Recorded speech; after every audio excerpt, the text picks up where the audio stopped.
Un oncle et sa nièce de 7 ans étaient en partie pour une sortie camping d'une nuit dans les contreforts des Cascades. Mais ils ont disparu de leur campement sans laisser de traces, ne laissant aux enquêteurs qu'une seule photographie et 5 années de silence déconcertant.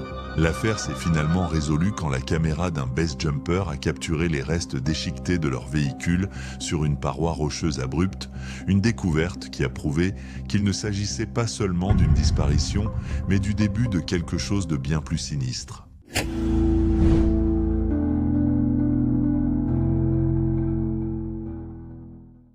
Le malaise n'a pas commencé par un appel téléphonique frénétique ou une découverte macabre, mais par la sonnerie persistante et sans réponse d'un téléphone portable sur fond d'un samedi soir calme à Seattle. C'était le 14 août 2010.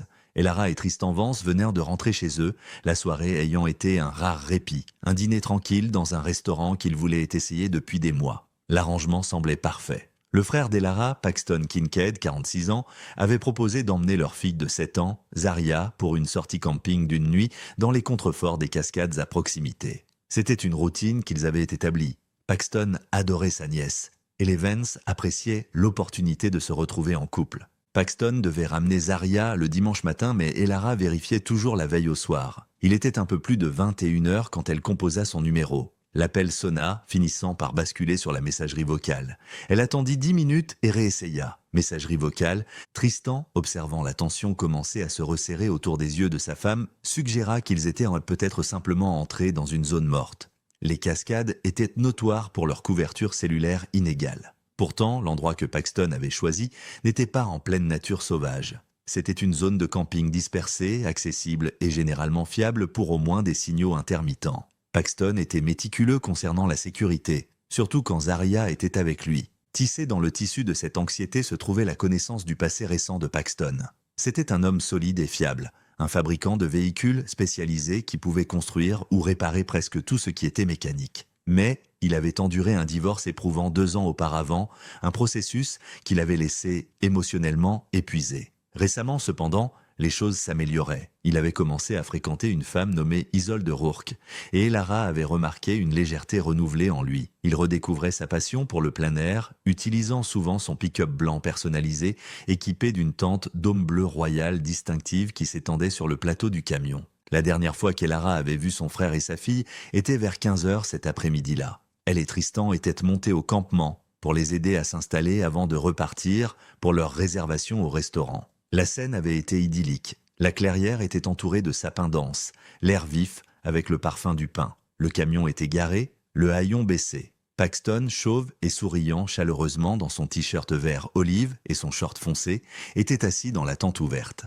Zaria, vibrante dans une casquette de baseball rose magenta, une chemise bleue et des leggings violets, était assise sur le bord du haillon, reposant sur un matelas de camping en mousse vert citron. Elara avait pris une photo d'eux se tapant dans la main. Un moment de joie pure et simple. Une glacière robuste, blanc cassé, était visible près du coin du plateau du camion. Peu après avoir capturé cette image, Elara et Tristan les avaient serrés dans leurs bras pour leur dire au revoir et étaient partis. À 22h, avec chaque appel toujours sans réponse, une terreur froide s'installa sur Elara. L'instinct maternel submergea toute explication rationnelle. Elle ne pouvait pas se défaire du sentiment que quelque chose n'allait vraiment pas. L'atmosphère détendue de leur dîner semblait maintenant choquante, indulgente. Tristan était d'accord, il était temps de remonter la montagne. Le trajet était tendu, les phares perçant l'obscurité oppressante des routes de montagnes sinueuses. Ils parlaient un peu, chacun perdu dans ses propres anxiétés tourbillonnantes, oscillant entre des explications banales, un pneu crevé, une batterie morte, et des peurs plus sombres, non exprimées. Quand ils atteignirent finalement l'embranchement, pour la zone de camping dispersée, le gravier crissant sous leurs pneus, ils se préparèrent. Ils entrèrent dans la clairière. Le campement était vide. Il n'y avait pas de pick-up blanc, pas de tente bleue, pas de Paxton, pas de Zaria. Le silence de la clairière était absolu. Tristan sortit de la voiture, le faisceau de sa lampe de poche balayant la terre et le gravier. Il y avait de faibles traces de pneus là où le camion avait été garé, mais rien d'autre. Aucun équipement laissé derrière, aucun signe de lutte, aucune note. Ce n'était pas seulement que Paxton et Zaria manquaient, c'était comme si tout le campement avait été effacé. Le mystère immédiat et paralysant n'était pas seulement la disparition de 2 personnes, mais la disparition d'un véhicule large et visible d'une clairière de montagne sans laisser de traces. À minuit, Elara et Tristan se tenaient au comptoir du bureau du shérif local, leurs visages pâles de choc. Un rapport de personnes disparues fut déposé, mais les détails étaient maigres et déconcertants. Paxton Kincaid et Zaria Vance avaient disparu dans la nuit des Cascades, ne laissant derrière eux qu'une photographie prise quelques heures plus tôt et un vide troublant. Les premières lueurs de l'aube du dimanche 15 août apportèrent la mobilisation complète des ressources de recherche et sauvetage. La disparition d'une jeune enfant et d'un homme adulte, ainsi que de leur véhicule, déclencha une réponse immédiate de haute priorité. La logistique, cependant, était intimidante. La chaîne des Cascades, bien que magnifique, présentait un labyrinthe presque impénétrable de routes forestières, de sentiers de service et de falaises abruptes, s'étendant sur des milliers de kilomètres carrés de terrain dense et impitoyable. La stratégie initiale se concentra sur les environs immédiats du campement. Les équipes au sol commencèrent une recherche en grille, peignant méticuleusement les sous-bois denses, cherchant tout signe de perturbation, tout objet abandonné, un vêtement, un emballage, n'importe quoi qui pourrait indiquer une direction de déplacement ou une lutte. Le terrain était accidenté, caractérisé par des pentes raides, une végétation épaisse et un sol instable, ralentissant les progrès même des chercheurs les plus expérimentés. Ils ne trouvèrent rien qui suggérait qu'une confrontation avait eu lieu sur le campement lui-même. La zone était étrangement propre. Simultanément, des moyens aériens furent déployés. Des hélicoptères sillonnaient les vallées et les crêtes, leurs rotors résonnant contre les parois du canyon. Ils cherchaient l'éclat blanc brillant du pick-up ou le bleu distinctif de la tente. L'hypothèse principale à ce stade, étant donné le véhicule manquant, était qu'ils cherchaient un accident. Un véhicule qui avait peut-être perdu le contrôle sur une route sinueuse et plongé dans un ravin. Mais les recherches le long des routes principales et des pistes de service visibles ne donnèrent rien. Il n'y avait pas de traces de dérapage, pas de garde-corps brisé, pas de feuillage perturbé suggérant qu'un véhicule avait quitté la route de manière catastrophique. La canopée épaisse de la forêt rendait l'observation aérienne extrêmement difficile, dissimulant potentiellement l'épave de la vue. L'enquête s'est rapidement tournée vers les empreintes numériques, les marqueurs invisibles de la vie moderne. Les détectives ont extrait les relevés du téléphone portable de Paxton Kincaid. Les données confirmaient la chronologie établie par Elara et Tristan. La dernière activité sur le téléphone de Paxton, un bref ping de données vers la tour la plus proche, s'était produite peu après 15 heures, à peu près au moment où les Vance avaient quitté le campement. Après cela, le téléphone était soit éteint, détruit ou déplacé hors de la zone de service. Il n'y avait aucune activité financière sur les comptes de Paxton. Pas d'utilisation de carte de crédit, pas de retrait au distributeur. La piste numérique s'était refroidie au même moment où la piste physique avait disparu. Cette cessation soudaine d'activité suggérait un événement rapide et décisif plutôt qu'un départ planifié. Pour Elara et Tristan, les jours se fondèrent dans un cauchemar éveillé. Ils restaient au centre de commandement, attendant des mises à jour qui ne venaient jamais, existant sur le café et l'adrénaline. Elara en particulier était tourmentée par une culpabilité spécifique et angoissante. L'image d'elle et Tristan savourant un repas coûteux, riant et se relaxant pendant que quelque part, peut-être à quelques kilomètres seulement, quelque chose de terrible arrivait à sa fille et son frère était insupportable. Cette fenêtre de temps, ces quelques heures de répit, devenaient un point focal de son tourment. Elle rejouait obsessivement les événements de cet après-midi, se demandant si elle avait manqué un signe, un regard, quoi que ce soit, qui suggérait un danger ou un malaise chez Paxton ou Zaria. Il n'y avait rien d'autre que le souvenir du high five. Alors que la recherche intensive initiale s'étendait sur une semaine sans aucun résultat, le vide d'informations commença à être rempli de spéculations. Dans les petites communautés entourant les contreforts, les murmures commencèrent. Les gens analysèrent la vie de Paxton.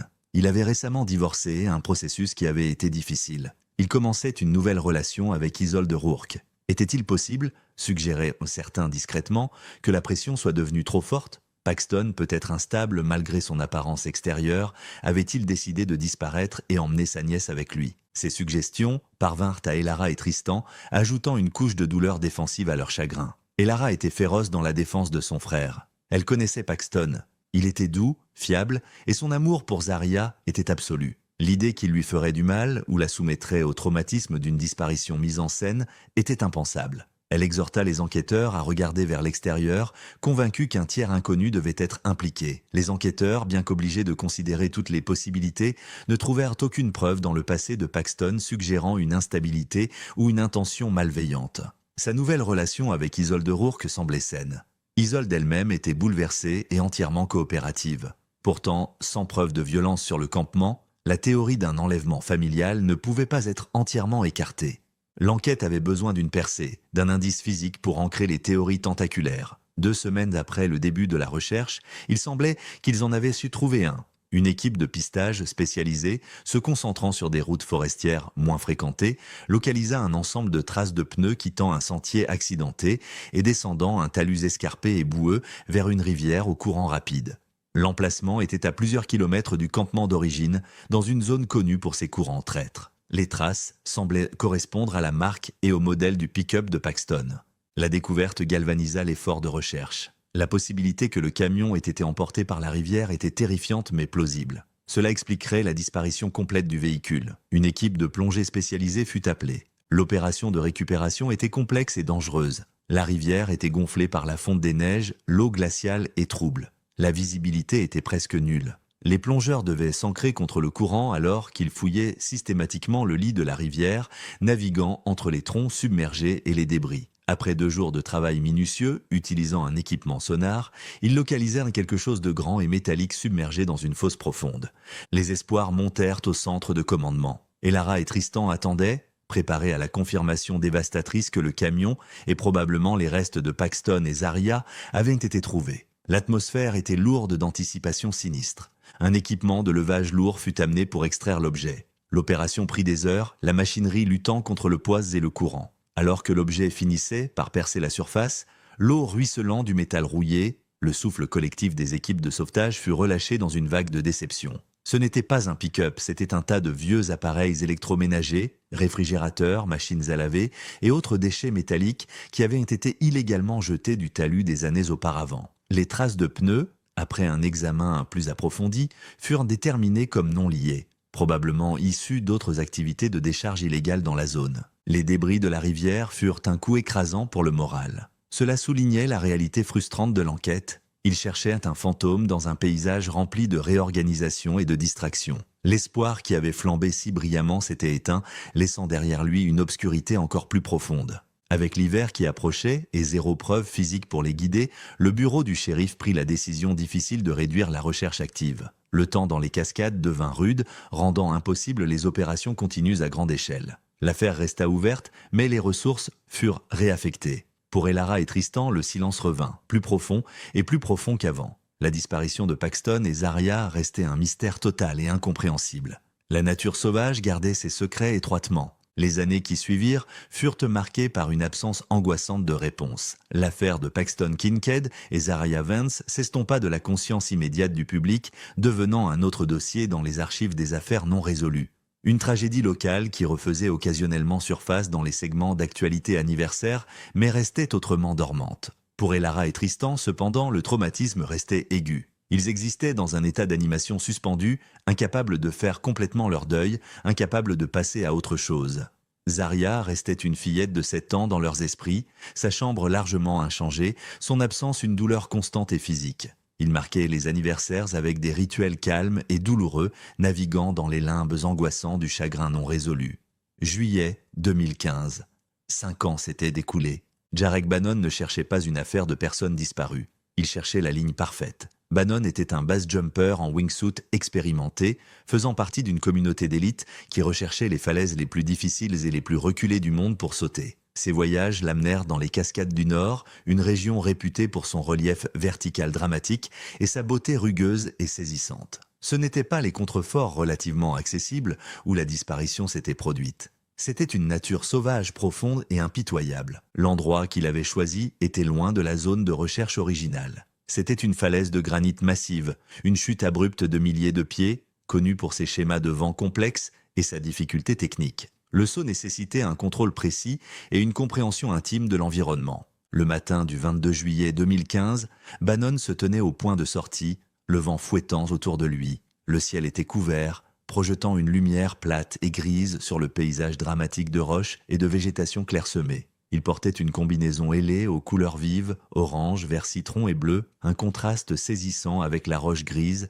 terne et le feuillage vert du paysage. Son visage était obscurci par un casque blanc et de grandes lunettes réfléchissantes avec une lentille orange. Il vérifia méticuleusement son équipement, se concentrant sur la caméra GoPro montée sur son casque. Ses sauts étaient des expériences fugaces et intenses, et les images étaient cruciales pour analyser la technique et capturer le vol. Il prit une profonde inspiration et sauta dans le vide.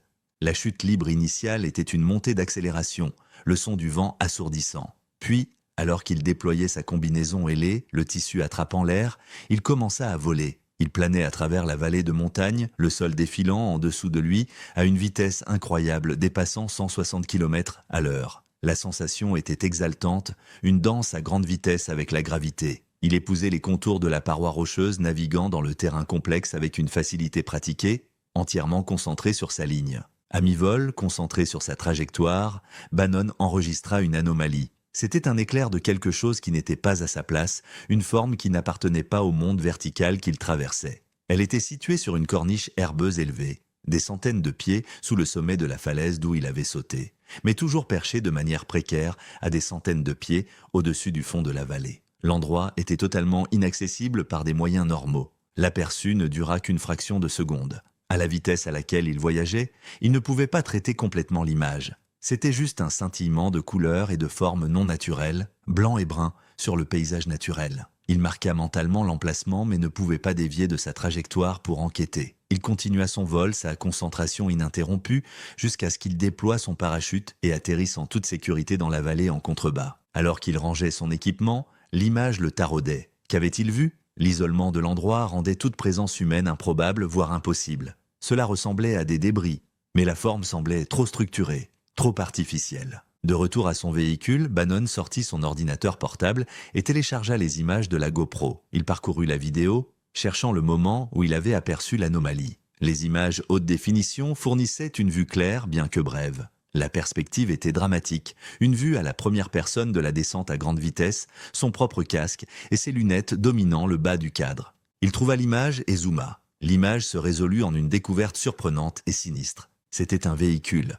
un pick-up, déchiqueté, rouillé et perché de manière précaire sur le bord de la corniche herbeuse. La cabine était écrasée vers l'intérieur, la peinture blanche tachée de grandes plaques brunes de rouille et de terre séchée. Il était incliné à un angle non naturel, son avant écrasé dans la terre de la corniche. Enchevêtré dans l'épave se trouvait un morceau de tissu bleu délavé et déchiré. Bannon fixa l'écran, un frisson coupant à travers l'adrénaline post-saut. La position du camion n'avait aucun sens. Il était impossible qu'il ait atteint cette corniche accidentellement. Il devait être tombé du sommet de la falaise bien au-dessus. La violence pure de l'impact, les années d'exposition aux éléments, suggéraient une tragédie oubliée depuis longtemps. Il revisionna les images, analysant la scène. L'image capturait le monument silencieux et en décomposition du camion détruit sur fond de vallée de montagne accidentée. Reconnaissant l'importance de sa découverte, Bannon savait qu'il devait le signaler. Il supposait qu'il s'agissait d'un accident catastrophique, peut-être un conducteur qui avait perdu le contrôle sur une route bien au-dessus. Il marqua les coordonnées sur son GPS et conduisit jusqu'à la ville la plus proche pour contacter la police d'État. Le rapport parvint au bureau du shérif plus tard dans la journée. La description de l'épave, l'emplacement et les images GoPro accompagnantes déclenchèrent une réponse immédiate. Les autorités analysèrent les images, les comparant à la base de données des accidents non résolus et des véhicules disparus dans la région. La combinaison unique du pick-up blanc et du reste de tissu bleu généra une correspondance potentielle. La réalisation était stupéfiante. Pourrait-ce être le véhicule qui avait disparu 5 ans plus tôt ? L'emplacement était extrêmement dangereux, bien au-delà de la portée des méthodes de récupération conventionnelles. La découverte n'était pas seulement un indice, c'était un cauchemar logistique. Une équipe spécialisée de récupération en hauteur fut assemblée. Le fantôme sur la falaise était sur le point de révéler ses secrets. La mobilisation de l'équipe de récupération en hauteur fut rapide, mais l'opération elle-même était tout sauf. L'emplacement identifié par Jarek Bannon présentait un défi extrême, un cauchemar logistique qui exigeait une expertise spécialisée. La corniche où reposait l'épave était située à mi-chemin d'une paroi de granit abrupte, accessible uniquement par des techniques avancées de rappel et d'accès sur corde. L'opération serait intrinsèquement dangereuse, nécessitant une planification et une exécution méticuleuses dans un environnement où une seule erreur pourrait être fatale. L'équipe établit un camp de base sur la ligne de crête directement au-dessus de l'épave. Le terrain était accidenté, le vent imprévisible tourbillonnant autour de la paroi rocheuse et menaçant de déstabiliser l'opération. Ils sécurisèrent leurs cordes et harnais, vérifiant et revérifiant les points d'ancrage enfoncés dans la roche solide. L'atmosphère était tendue. Ils ne récupéraient pas seulement des preuves, ils entrèrent dans une scène restée intacte pendant 5 ans. Un témoignage silencieux d'un événement inconnu. La descente en rappel jusqu'à la corniche était lente et délibérée. La paroi rocheuse était instable par endroits, des schistes et du granit lâche, envoyant des averses de débris dans la vallée en contrebas. Les membres de l'équipe, chargés d'équipements lourds et de kits médico-légaux, descendaient lentement, leurs mouvements précis et calculés. Le son de la roche qui se fissurait résonnait à travers la vallée. Lorsque les membres de l'équipe atteignirent la corniche, ils rencontrèrent l'épave exactement comme elle apparaissait dans les images GoPro. La scène était sinistre, un tableau de violence soudaine figé dans le temps. Le pick-up blanc était une coquille déchiquetée, écrasée par l'impact et ravagée par les éléments. La rouille tachant la peinture était profonde et omniprésente, le métal oxydé et cassant. Les pneus étaient désintégrés, les jantes métalliques enfoncées dans la terre herbeuse de la corniche. Le reste de la tente bleue, autrefois vibrante, était maintenant un morceau de tissu délavé et déchiqueté, s'accrochant obstinément à l'épave. La première priorité était de sécuriser la scène et d'évaluer la stabilité de l'épave. Le camion était incliné de manière précaire près du bord de la corniche. L'équipe travailla soigneusement, sécurisant le véhicule avec des câbles ancrés à la paroi rocheuse. Une fois la scène sécurisée, l'enquête commença. La priorité immédiate était de confirmer l'identité du véhicule. Un membre de l'équipe nettoya méticuleusement les débris et la rouille du tableau de bord, localisant la plaque du numéro d'identification du véhicule NIV. Le numéro fut relayé au centre de commandement. La confirmation vint rapidement. C'était le camion disparu de Paxton Kincaid. La découverte envoya une onde de choc à travers l'enquête. Après 5 ans de recherche, la pièce principale de preuve avait été trouvée dans l'endroit le plus improbable. Elara et Tristan Vance furent notifiés. La découverte était une confirmation angoissante de leur pire crainte, mais elle ravivait aussi l'espoir de réponse. Mais la confirmation de l'identité du camion soulevait immédiatement une nouvelle question angoissante. Où étaient Paxton et Zaria ? L'équipe de récupération commença une recherche systématique de l'intérieur du camion. La cabine était écrasée, l'espace comprimé par l'impact. Ils découpèrent soigneusement à travers le métal, pelant les couches de débris, se préparant à la possibilité de trouver des restes squelettiques. L'intérieur était rempli de terre, de feuilles et des restes décomposés de l'équipement de camping. Ils tamisèrent le contenu, examinant méticuleusement chaque article. Le camion était vide. Il n'y avait pas de corps dans la cabine. Pas de restes squelettiques, pas de fragments de vêtements suggérant que quelqu'un avait été à l'intérieur pendant l'accident. Une recherche plus large de la corniche menée selon un schéma de grille méticuleux donna le même résultat. Il n'y avait aucune indication que Paxton ou Zaria avaient été éjectés du véhicule pendant la chute ou dispersés par des charognards au fil des ans. Cette absence était profondément significative. Elle changeait immédiatement le récit de l'enquête. Si Paxton et Zaria n'étaient pas dans le camion quand il est passé par-dessus la falaise, ce n'était pas un accident. C'était un acte délibéré d'élimination. L'attention se porte sur la compréhension de comment le camion avait atteint la corniche. Les enquêteurs examinèrent la zone sur la ligne de crête directement au-dessus de l'épave. Ils localisèrent une route de service rugueuse rarement utilisée qui longeait le bord de la falaise. La route était envahie par la végétation, à peine visible depuis les airs, une piste rudimentaire utilisée principalement pour accéder à l'infrastructure utilitaire éloignée. Elle fournissait l'accès au point exact où le camion devait avoir été lancé dans le vide. La conclusion était inévitable. Quelqu'un avait conduit le camion jusqu'à cet endroit éloigné et l'avait intentionnellement envoyé par-dessus la falaise. Avec la réalisation qu'ils avaient affaire à un probable homicide et enlèvement, une équipe médico-légale fut dépêchée sur la corniche. Le processus d'analyse du camion in situ, avant qu'il ne soit héliporté, était critique. La récupération du véhicule lui-même nécessiterait un hélicoptère de levage lourd, une manœuvre complexe et dangereuse dans les vents imprévisibles de la montagne, et il devait y préserver toute trace de preuve avant la perturbation. L'examen médico-légal se concentre sur l'extérieur du camion, cherchant des signes d'interaction avec un autre véhicule. Les dommages étaient importants, rendant difficile de distinguer entre l'impact de la chute et tout contact antérieur. Cependant, en examinant le pare-choc arrière, ils découvrirent quelque chose de très inhabituel. Le pare-choc était gravement endommagé, mais sous la rouille et les dommages de l'impact, ils trouvèrent un modèle de dommage de grattage horizontal profond. C'était localisé à l'arrière du véhicule, incompatible avec la dynamique de la chute. Intégrés dans ces éraflures, les spécialistes médico-légaux trouvèrent quelque chose d'encore plus significatif, un transfert de particules métalliques et de peinture spécialisée. La peinture était une nuance unique de gris renforcé, un revêtement de qualité industrielle utilisé dans les machines lourdes et l'équipement spécialisé. Ce n'était pas de la peinture automobile standard. Les particules métalliques furent identifiées comme un alliage d'acier de haute qualité, également peu commun sur les véhicules commerciaux. Cette preuve était cruciale. Elle suggérait qu'un autre véhicule avait fait un contact forcé et soutenu avec l'arrière du camion de Paxton. Les spécialistes de la reconstruction d'accidents analysèrent l'épreuve, la trajectoire de la chute et le terrain de la route de service. Leur conclusion était définitive. Le camion de Paxton Kincaid avait été délibérément poussé par-dessus la falaise.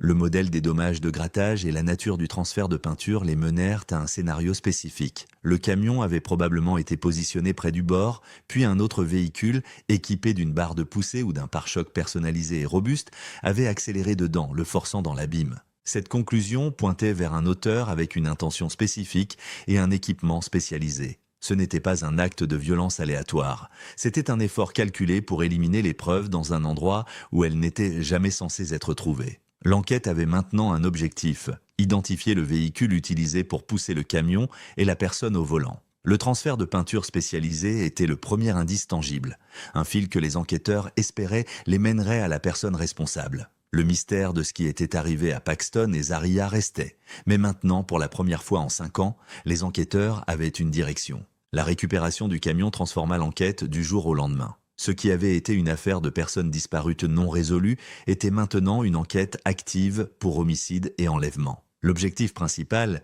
était d'identifier le véhicule utilisé pour pousser le camion de Paxton par-dessus la falaise et par extension, la personne qui le conduisait. La pièce clé de preuve était le transfert de peinture industrielle spécialisée trouvé sur le pare-choc arrière. La nuance unique de gris renforcé, combinée aux particules métalliques, suggérait un type spécifique d'équipement lourd. Les laboratoires médico-légaux analysèrent la composition de la peinture, confirmant qu'il s'agissait d'un revêtement à base d'époxy souvent utilisé dans la fabrication industrielle et l'entretien de machines lourdes, des environnements où la durabilité et la résistance à la corrosion étaient primordiales. Ce n'était pas un revêtement disponible commercialement pour le grand public. Les enquêteurs commencèrent le processus laborieux de traçage de la peinture. Ils compilèrent une liste d'entreprises dans la région qui utilisaient ce type de revêtement, se concentrant sur celles impliquées dans la réparation d'équipements lourds, la fabrication de véhicules personnalisés et l'entretien industriel. La liste était extensive, mais l'unicité de la peinture fournissait un filtre étroit. Alors qu'ils recoupèrent la liste avec les détails connus de l'affaire, une intersection surprenante émergea. La profession de Paxton Kincaid le plaçait directement dans ce monde spécialisé. Il était fabricant de véhicules, travaillant pour une entreprise spécialisée dans la personnalisation de camions et d'équipements lourds. La réalisation que la peinture spécialisée pourrait être liée au lieu de travail de Paxton ouvrit une nouvelle avenue d'enquête troublante. Les autorités commencèrent une enquête discrète sur l'entreprise, cherchant quelqu'un avec les compétences et l'équipement pour construire la barre de poussée personnalisée suggérée par l'épreuve, et quelqu'un avec un motif pour nuire à Paxton. L'entreprise se spécialisait dans le type exact de modification suggéré par l'épreuve, y compris l'installation de pare-chocs lourds et de supports d'équipement spécialisés. Les premières interviews avec les collègues de Paxton donnèrent peu de résultats. Il était apprécié, respecté pour ses compétences et généralement considéré comme une présence stabilisatrice dans l'atelier. Il n'y avait pas de conflits évidents, pas de ressentiments couvants qui pourraient dégénérer en violence. Cependant, l'enquête devait approfondir la vie personnelle de Paxton au moment de sa disparition. Les détectives réinterrogèrent Isolde Rourke, la femme que Paxton fréquentait en 2010. Ils la pressèrent pour des détails sur leur relation, demandant si quelqu'un avait exprimé de la désapprobation ou de la jalousie. Isolde, toujours hantée par la disparition de Paxton, hésita initialement. Elle se souvenait de leur relation comme d'une période positive et pleine d'espoir. Mais en revisitant ses souvenirs, elle se souvint de quelque chose qui avait semblé insignifiant à l'époque, mais qui prenait maintenant une résonance plus sombre. Elle mentionna un collègue troublant de Paxton, un homme qui semblait trop fixé sur elle. Elle l'avait rencontré brièvement lors d'un événement d'entreprise, et il l'avait mise mal à l'aise avec son regard intense et inébranlable. Paxton l'avait rejeté à l'époque, l'assurant que l'homme était inoffensif, juste socialement maladroit. Mais Isolde se rappelait que Paxton avait mentionné que le collègue semblait ressentir leur relation, faisant des commentaires passifs-agressifs sur le bonheur renouvelé de Paxton. Paxton ne s'était pas senti menacé, plus juste agacé par le comportement de l'homme. Le nom qu'Isolde fournit était Jasper Redcliffe. Jasper Redcliffe était un fabricant brillant mais solitaire dans l'entreprise. Il était connu pour son travail méticuleux et personnalisé, capable de concevoir et de construire des modifications complexes. Il était également connu pour son comportement troublant, calme, intense et presque entièrement sans amis. Les collègues confirmèrent que Redcliffe avait développé une obsession pour Isolde Rourke après l'avoir rencontrée. Il avait demandé d'elle à plusieurs reprises, surveiller sa présence en ligne et exprimer une attitude possessive envers elle, malgré n'avoir aucune relation avec elle. C'était décrit comme une obsession, subtile mais persistante. L'émergence de Redcliffe comme suspect potentiel fournissait l'élément crucial du motif. Ses compétences et son accès à l'atelier de fabrication fournissaient les moyens. Mais les enquêteurs avaient eu besoin de preuves concrètes le liant au crime. L'attention se tourna vers les activités de Redcliffe autour du moment de la disparition. Il vivait seul, n'avait pas de casier judiciaire, et son véhicule personnel, une berline, ne correspondait pas à la description de l'équipement spécialisé suggéré par les preuves. Cependant, les enquêteurs considérèrent la possibilité que Redcliffe ait utilisé les ressources de l'entreprise. S'il avait construit la barre de poussée personnalisée à l'atelier, en utilisant la peinture spécialisée disponible là-bas, il aurait également pu utiliser un véhicule de l'entreprise pour commettre le crime. Cette ligne d'enquête mena à une percée cruciale. Au lieu de se concentrer uniquement sur les dossiers personnels, les enquêteurs extrayèrent les journaux de données GPS archivés pour la flotte de véhicules de l'entreprise de 2010.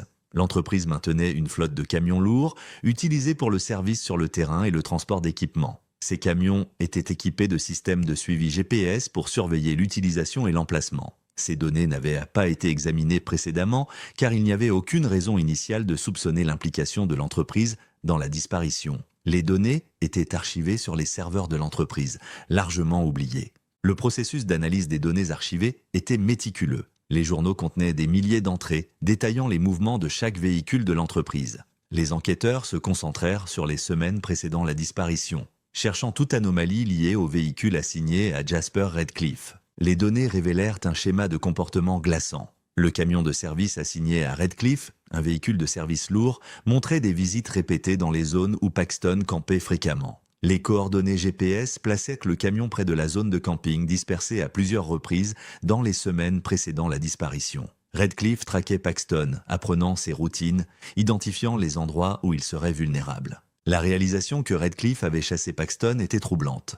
Mais la preuve la plus accablante se trouvait dans les journaux de la nuit de la disparition. Le soir du 14 août 2010, les journaux GPS du camion de l'entreprise de Redcliffe montraient qu'il se dirigeait vers la zone du campement où Paxton et Zaria séjournaient. Plus tard cette nuit-là, les journaux montraient le camion voyageant profondément dans les cascades du Nord, suivant la route de service rarement utilisée. Les journaux placèrent le camion de l'entreprise à l'emplacement exact de la route de service au sommet de la falaise, directement au-dessus de l'endroit où l'épave avait été trouvée. Le camion y était resté environ 45 minutes avant de repartir. Un examen plus approfondi des journaux d'entretien du camion de service de Redcliffe révéla que peu après la disparition, le pare-choc avant et la barre de poussée avaient été remplacés, prétendument à cause de dommages subis sur un chantier. Les pièces endommagées avaient été jetées, éliminant la possibilité d'une comparaison physique directe.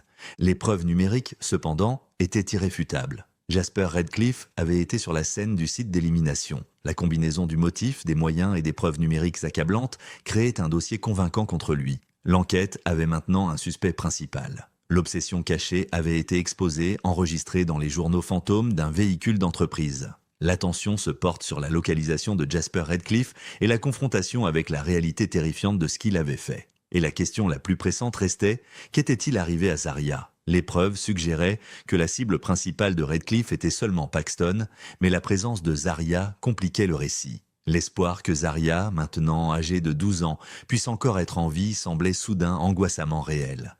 Les preuves contre Jasper Redcliffe étaient circonstancielles, mais écrasantes. Les journaux GPS fournissaient une carte numérique précise de ses mouvements la nuit de la disparition, le liant inexorablement au crime. Le transfert de peinture spécialisée trouvé sur le camion de Paxton était cohérent avec les matériaux et techniques utilisés dans l'entreprise de fabrication où Redcliffe travaillait. Le motif, son obsession pour Isolde Rourke et son ressentiment envers Paxton fournissaient le fondement psychologique de la violence.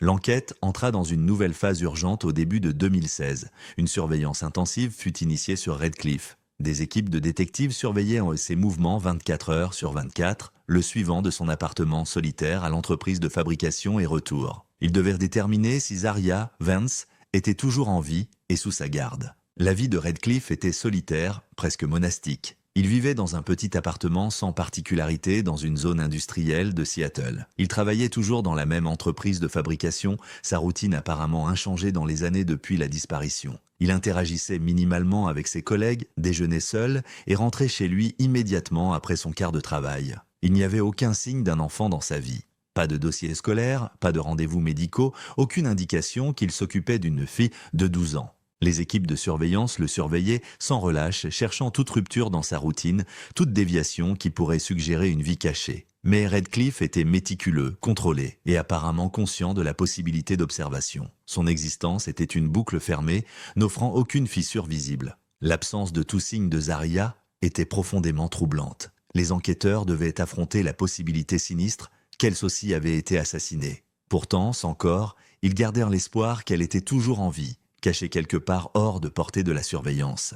Pour comprendre comment Redcliffe pourrait dissimuler un enfant pendant plus de 5 ans sans détection, les enquêteurs commencèrent une plongée profonde dans son parcours et ses compétences. Ils analysèrent son rôle spécifique dans l'entreprise de fabrication. Ils découvrirent que son expertise s'étendait au-delà de la fabrication de véhicules. Il se spécialisait dans l'entretien et la réparation d'équipements industriels éloignés. Son travail l'obligeait à voyager fréquemment, souvent seul, vers des sites industriels isolés à travers l'État, stations de pompage, tours relais, sous-stations électriques, installations désaffectées. Il opérait indépendamment avec peu de supervision, à l'aise dans ses environnements et familier avec leurs opérations et protocoles de sécurité. Cette réalisation déplaça l'attention de l'enquête loin de l'appartement de Redcliffe et vers le vaste réseau d'infrastructures industrielles qui parsemait le paysage du nord-ouest du Pacifique. Si Zaria était en vie, elle n'était probablement pas cachée dans une structure résidentielle traditionnelle. Elle était quelque part de reculée, isolée et sécurisée, cachée dans l'infrastructure industrielle même qu'il était payé pour entretenir.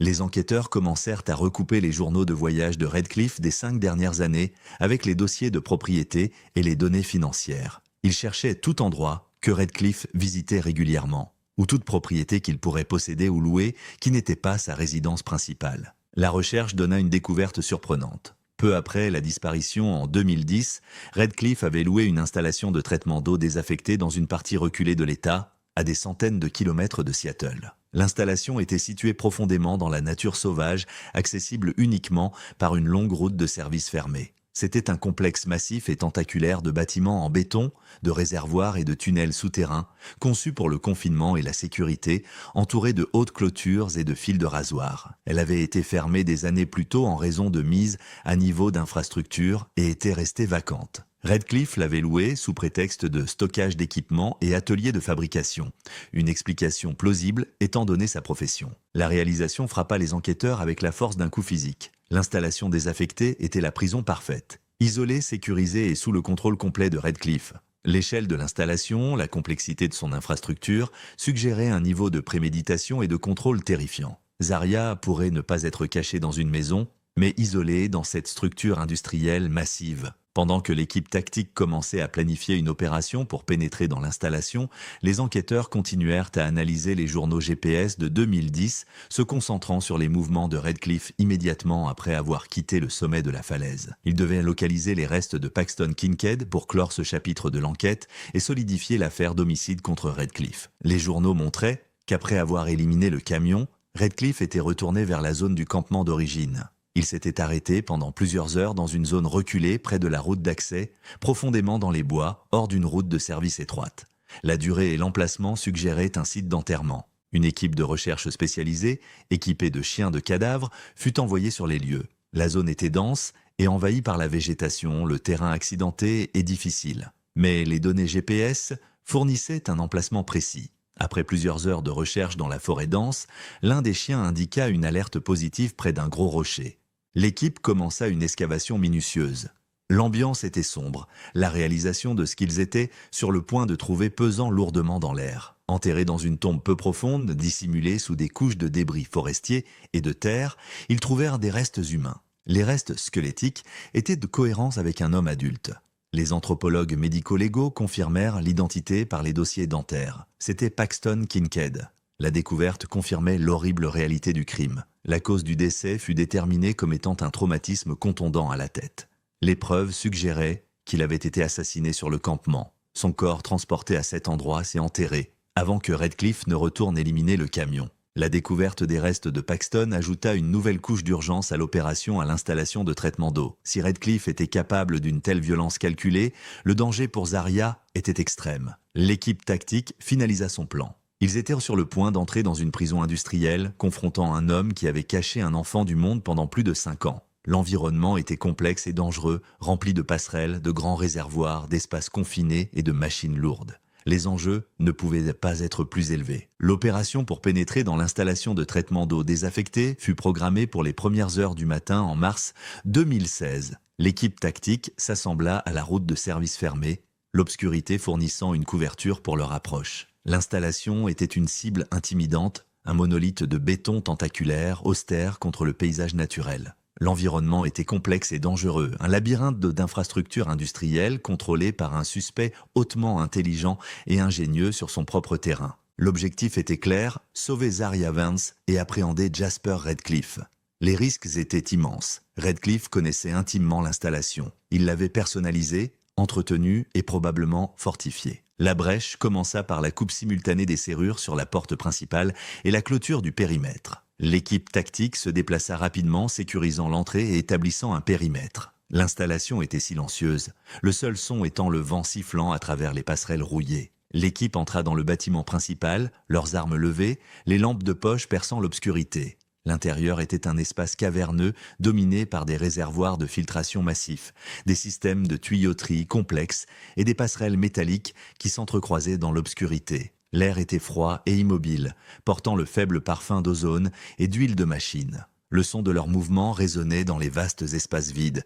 Ils se déplacèrent méthodiquement, dégageant les bureaux administratifs et la salle de contrôle principale. L'installation semblait déserte, mais les renseignements suggéraient que Redcliffe était probablement présent. Il savait qu'il pouvait les observer. Alors que l'équipe avançait plus profondément dans le complexe, l'environnement devint de plus en plus dangereux. L'éclairage était sporadique, projetant de longues ombres déformées. Soudain, l'installation sembla prendre vie. Le son de machines lourdes s'engagea, le sifflement de l'hydraulique, le claquement du métal sur le métal. Redcliffe était conscient de la brèche. Il utilisait les systèmes automatisés de l'installation pour entraver leur progression. Une valve motorisée massive se ferma, bloquant l'accès à un couloir critique. De lourdes portes en acier claquèrent, scellant des sections de l'installation. Des vannes d'eau à haute pression s'ouvrirent, libérant de la vapeur pressurisée dans les couloirs, obscurcissant la visibilité et créant un rugissement assourdissant. Redcliffe manipulait l'environnement, transformant l'installation elle-même en arme, utilisant l'infrastructure contre les intrus. L'impasse se transforma en une poursuite tendue et dangereuse à travers le labyrinthe industriel. L'équipe tactique dut s'adapter rapidement, utilisant des outils de brèche spécialisés pour couper à travers les portes verrouillées, remplaçant manuellement les mécanismes de verrouillage et naviguant dans l'environnement dangereux avec prudence. La communication était difficile. Les signaux radio déformés par la structure dense de béton et de métal. La poursuite à travers l'installation était chaotique et dangereuse. L'équipe se déplaçait à travers les couloirs faiblement éclairés, le son des alarmes résonnant autour d'eux. Ils savaient que Zaria était quelque part à l'intérieur et que chaque seconde comptait. La poursuite culmina dans la chambre de filtration principale, un espace souterrain massif où l'air était lourd d'humidité. L'équipe coinça Redcliffe près de l'un des réservoirs massifs. Il était armé d'un outil industriel lourd, un lourd morceau de tuyauterie métallique, son expression défiante et intense. Il était agité, désespéré, mais aussi étrangement contrôlé. La confrontation fut brève. Redcliffe résista violemment, se jetant sur l'officier le plus proche, mais l'équipe tactique le maîtrisa, utilisant une force non létale pour le soumettre. Il fut appréhendé et sécurisé. Avec Redcliffe en garde à vue, l'attention se tourna d'urgence vers la localisation de Zaria. L'équipe commença une recherche systématique de l'installation, appelant son nom, le son absorbé par la structure massive. Ils cherchaient des pièces ou compartiments cachés, tout signe d'habitation humaine. Ils localisèrent une salle de contrôle réaménagée profondément dans l'installation, cachée derrière un panneau d'accès dissimulé. La pièce était insonorisée et sécurisée, accessible uniquement par une lourde porte motorisée. L'équipe pénétra la porte. La scène à l'intérieur était profondément troublante. La pièce était stérile et brillamment éclairée, un contraste saisissant avec l'installation sombre et caverneuse. Elle était méticuleusement organisée, équipée d'un système de filtration d'air indépendant et approvisionnée en fournitures. C'était une cage dorée, un monde autonome dans la prison industrielle. Zaria était là. Elle était assise à un petit bureau, le dos à la porte. Elle ne réagit pas à l'intrusion soudaine, au bruit de la brèche, à la présence de l'équipe tactique armée. Elle resta parfaitement immobile, fixant le mur, vide devant elle. Elle avait 12 ans, pâle et mince. Elle était physiquement vivante, mais l'immobilité, le silence, le manque de réponse étaient profondément troublants. Elle semblait déconnectée de la réalité, piégée dans un état profond de dissociation. L'équipe s'approcha d'elle avec précaution, parlant d'un ton calme et rassurant. Elle ne reconnut pas leur présence. Les preuves dans la pièce révélaient l'étendue de la manipulation psychologique qu'elle avait endurée. Redcliffe avait créé un monde isolé où il était le seul contact humain, l'autorité absolue. La pièce était remplie de livres, de jouets et de matériel éducatif. Mais ils étaient tous soigneusement sélectionnés, apparemment conçus pour contrôler sa perception de la réalité. Il l'avait soumise à plus de 5 ans de contrôle intense, de manipulation et d'abus, façonnant sa réalité pour correspondre à son récit tordu. Le sauvetage fut réussi, mais la victoire était angoissante. Zarya était physiquement en sécurité, mais les dommages qui lui avaient été infligés étaient inimaginables. L'extraction de l'installation fut lente et prudente, l'équipe étant parfaitement consciente du traumatisme profond qu'elle avait enduré. Le silence de la prison industrielle était enfin brisé, mais le silence de Zarya, Vance, restait. L'extraction de Zarya de l'installation de traitement d'eau fut gérée avec une extrême prudence. Des médecins spécialisés dans les situations de traumatisme sévère et de captivité étaient sur place. Zarya resta sans réaction pendant le voyage, son regard fixé sur un monde intérieur que les sauveteurs ne pouvaient pas pénétrer. La transition vers le monde extérieur était déconcertante.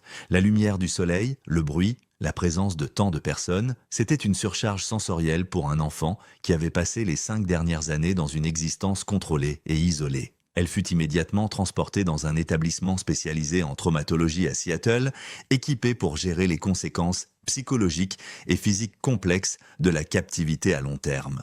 La nouvelle de son sauvetage se répandit rapidement, apportant un mélange de soulagement et de profonde tristesse. Le mystère de 5 ans avait été résolu, mais la réalité de ce que Zarya avait enduré était bien plus horrible que quiconque l'avait imaginé. Elara et Tristan Vance s'attendaient à l'établissement quand Zarya arriva. Les retrouvailles furent angoissantes. Ils furent conduits dans une pièce calme. La fille de 12 ans assise devant eux était leur fille, physiquement reconnaissable, mais c'était une étrangère, façonnée par des années de traumatisme inimaginable, elle ne les reconnut pas. Elara tendit la main vers sa fille, les larmes coulant sur son visage. Quand ses doigts touchèrent doucement la main de Zarya, la fille tressaillit et se retira, ses yeux vides, regardant à travers sa mère plutôt que vers elle. Tristan resta figé, ses mains tremblantes alors qu'il murmurait « Zarya, c'est papa ». Mais ces mots semblaient se dissoudre dans l'air stérile de la pièce, non entendus ou non traités. Zarya ne montra aucune réaction.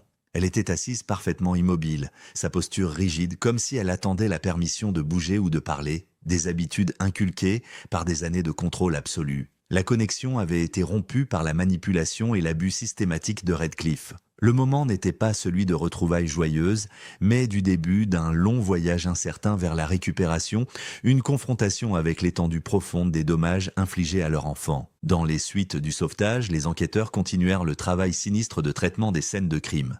Les restes de Paxton Kincaid furent finalement rendus à sa famille. Il fut inhumé lors d'une cérémonie privée, rappelé non pas comme un suspect, mais comme un frère et oncle aimant qui était mort en protégeant sa nièce. Jasper Redcliffe fut accusé du meurtre au premier degré de Paxton Kincaid et de l'enlèvement et l'abus de Zarya Vance. Les preuves contre lui étaient écrasantes, les journaux GPS, le transfert de peinture, la découverte des restes de Paxton et l'horrible réalité de la captivité de Zarya. Il n'offrit aucune explication, aucun remords, il resta silencieux, enfermé dans le même isolement qu'il avait imposé à sa victime. Il fut finalement reconnu coupable de tous les chefs d'accusation et condamné à la prison à vie sans possibilité de libération conditionnelle. L'affaire fut officiellement close. Le mystère de la disparition dans les cascades avait été résolu, mais l'étendue des dommages infligés à Zarya restait inconnue. Alors que l'incertitude angoissante de son sort avait pris fin, la réalité de son avenir était un nouveau type de vide, auquel sa famille faisait maintenant face avec un mélange d'espoir et de terreur.